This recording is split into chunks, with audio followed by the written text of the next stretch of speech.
So over the past 4 lessons that you've gone through in these videos, as we've talked a lot about the theological foundation for wilderness ministry, we've really looked at how Scripture points us to a rhythm of retreat and how the Lord intentionally uses various terrains and intentional timing to train and to teach His people.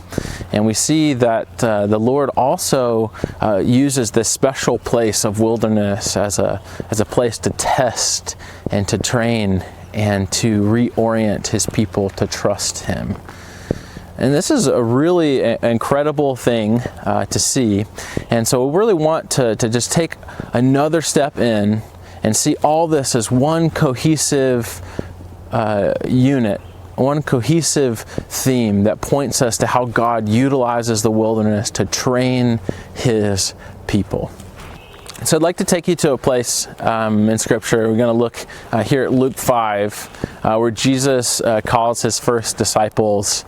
This is a really incredible passage I'm sure most people are familiar with, but Jesus is teaching on the edge of a lake, and these crowds are coming in and kind of pushing Him to the water, and He sees these guys, who are cleaning their nets, these fishermen, and He essentially borrows one of their boats and standing on it on the lake in the shallow water and teaching from it. And after He's done teaching, Jesus goes to these fishermen and say, "Hey, let's push out to deeper water for a catch." And these guys promptly say, "Hey, Jesus, we've been fishing all day, haven't caught anything.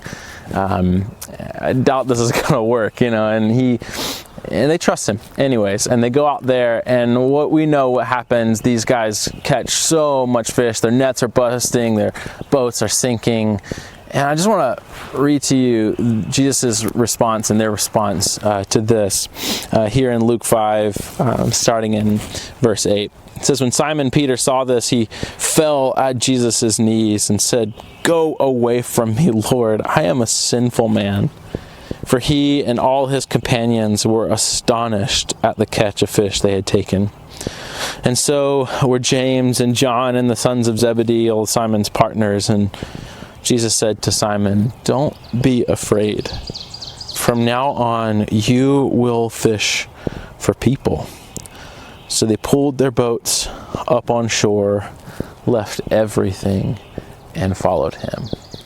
So I want you to put yourself there in that moment and just kind of experience what Peter's experiencing. I mean, he is overwhelmed with the righteous presence of Jesus. And Jesus doesn't respond by saying, "Hey, get away from me, you sinful man." He draws Peter close and He says, "Don't be afraid. Follow me." Calls all these guys into a deeper relationship with Him and actually calls them to an entirely new way of life. I mean, they've been fishing their whole life, but now they're going to go fish in an entirely new way, one that's oriented towards building this kingdom that Jesus is ushering in with His life. And see, God has used this place of wilderness to do that very thing many times. I mean, think about Moses, for example. Moses, like Peter, was overwhelmed with the righteous presence of God at this burning bush. And God calls Moses to do exactly the same thing into this transformed way of life that's going to be oriented towards leading people to salvation, just like He did with the disciples on the lake that day. So let's recap that for a moment. Jesus used this moment on the lake with these disciples to call these guys to Himself for the very first time and orient them to an entirely new way of life. That's incredible. I mean, this moment with the disciples is the beginning of a lifelong process that they will enter into, a daily life of living and being trained by the Messiah. That's incredible. Jesus would go and live with them, eat with them, would take them to the mountains to pray. He would struggle with them. He would walk with them and talk with them, daily life living, teaching them and setting a precedent for them of what it looked like to bear fruit in the kingdom. And orient them to the life of a leader, one that's going to be marked by sacrifice and service and love, teaching them how to stoop low to wash feet and telling them to go and do likewise.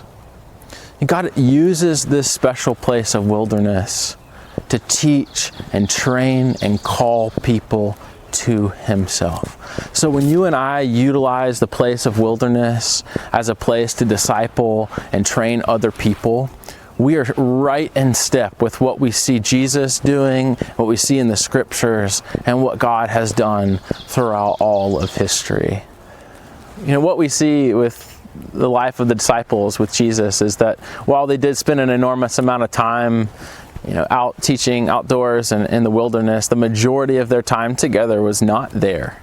It was in the cities where everybody was. And it's important for us to take notice of this because what happens out here is not meant for here. It's meant to be carried back home to the places that you live, work, and raise your families so that you as a disciple who is growing as a disciple of Jesus can go and therefore make disciples of all people.